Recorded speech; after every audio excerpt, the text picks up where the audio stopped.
Prof. Ustadz Somad, ada dilematis orang-orang muslim yang mengerti soal ajaran agama yang melarang soal suap menyuap.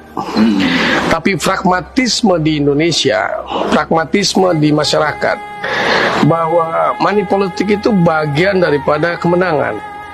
Tanpa itu, sepertinya akan susah kita dapatkan kemenangan.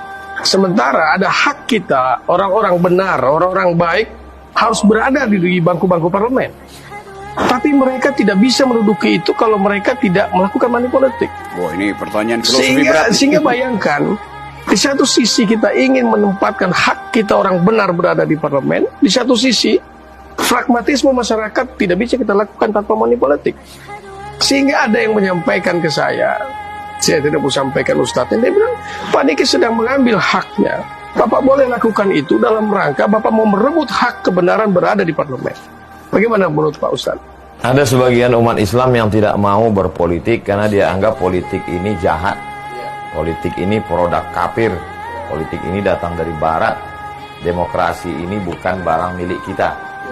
Maka dijawab oleh Syekh Yusuf Al-Qardawi, ulama besar, sudah meninggal di Qatar.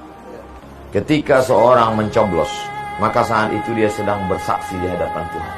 Saya bersaksi bahwa orang ini layak untuk menjadi wakil saya, menjadi pemimpin saya 5 tahun ke depan. Jadi itu adalah bentuk kesaksian. Ada 3 dosa besar, kata Nabi. Pertama, mempersekutukan Tuhan.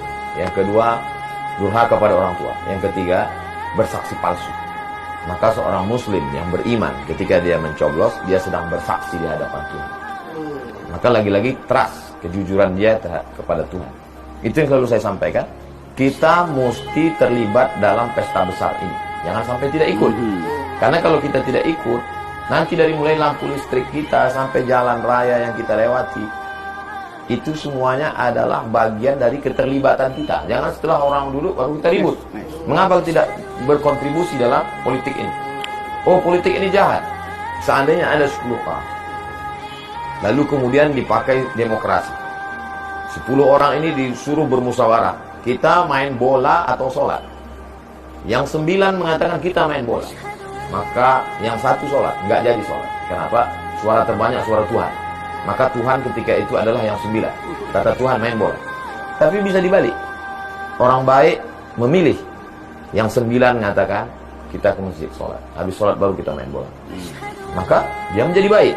Jadi kalau begitu bukan politiknya yang jahat, bukan demokrasinya yang jahat, tapi orang yang masuk ke dalam.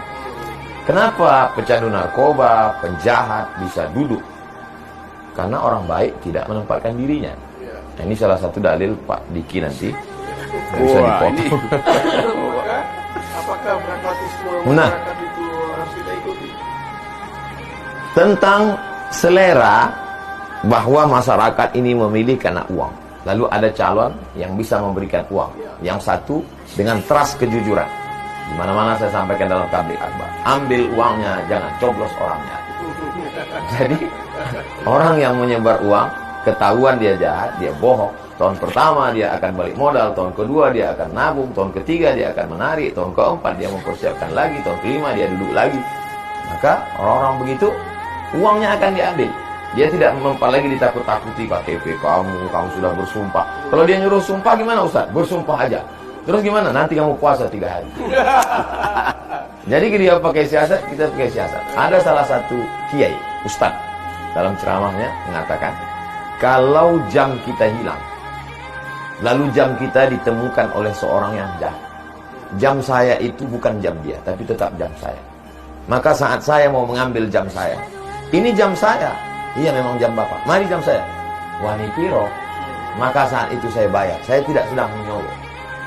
Karena saya sedang mengambil hak milik saya.